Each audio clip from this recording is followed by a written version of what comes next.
Do you know that the Obi of Isele-Uku is a scion of the Oba of Benin? Isele-Uku is an extension of Benin Kingdom before it became an empire. Over the years, Isele-Uku has been corrupted to Isele-Uku. Isele-Uku Kingdom was founded around 13th century by a son of Eweka I, who was called Uwadiai.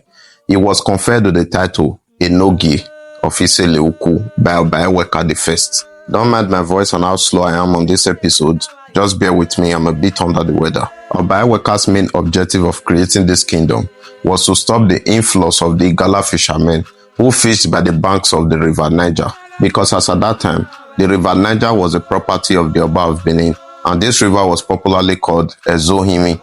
The Oba at that time sent some sacrifices every year to the Ohimi River to pray for the wellness and purification of Benin Empire.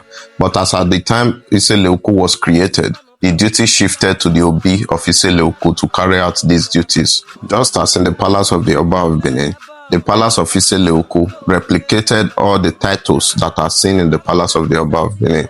E.g., Ezomo is called Ozoma in Isele-Uku, Oliha is called Onisha, Esogba is called Esogba, Obazwaye is Obazwayede, Isehure is Sekute, Ine is Inene, Oloton is Oloton, Iyase is Iyase over there, and so many others. The Palace Society of Iwese is also present in Isele-Uku. They call it Iwese. The Biwe Society is also present in Isele-Uku. Ogiowadiai was not sent alone by his father to this territory. He was sent alongside with some warriors, women, men, and princes. Some of the people that left Benin with Prince Owadiai were from Iduigun, Iduiken, Ehaikpen, Ogbe, and so many other locations inside Benin. The members of the royal house of Isele-Uku settled at Ehaikpen in Isele-Uku. These quarters that are also present in Benin are also replicated at Isele-Uku, though they might differ with the pronunciations, but they are all the same with the ones in Benin. Isele-Uku were under the suzerainty of the Obas of Benin, but the Obi of Isele-Uku also have the same relics and paraphernalia of kingly office like the Oba of Benin. They also perform the Ugiroba, which the Oba performs in Benin, but they call it Uje Ine Aho Obi. The Obi of Isele-Uku is the representative of the Oba of Benin in the area lying west to the river Niger. The custom and tradition of Isele-Uku and the Benis are the same, and the influence of Edo language can also be seen in the Eno and the language of Isele-Uku people. The Obas of Benin continues to crown all the subsequent Obis of Isele-Uku. Not until recently, the Obas of Benin can send chiefs to officiate the crowning of the Obis for them.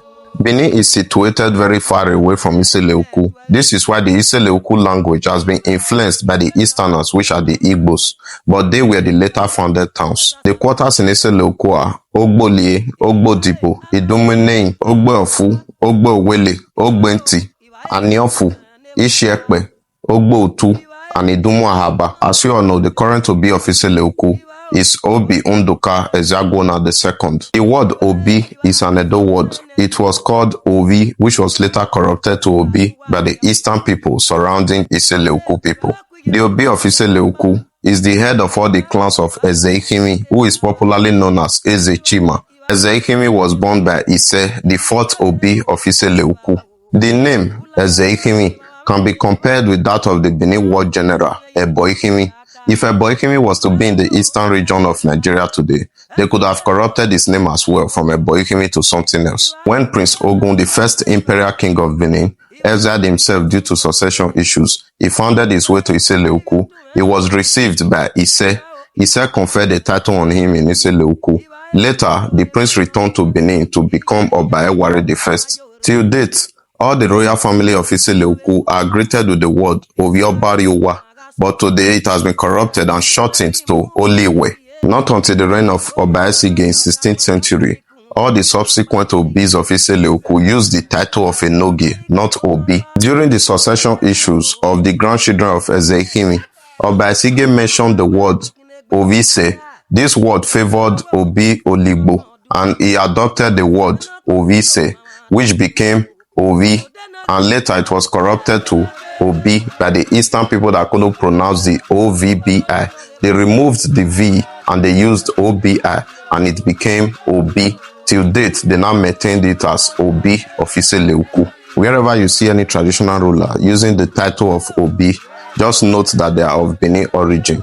With the historical bond with the Benins and Isele-Uku, Oba Esige had given the Obi Oligbo a bronze head of Queen Idia mask due to the relationship. And during the first Act 77, Obi Osemene III represented Oba Akenzua II. Till date, all the Obis of Isele-Uku has maintained the blood ties with the Benins.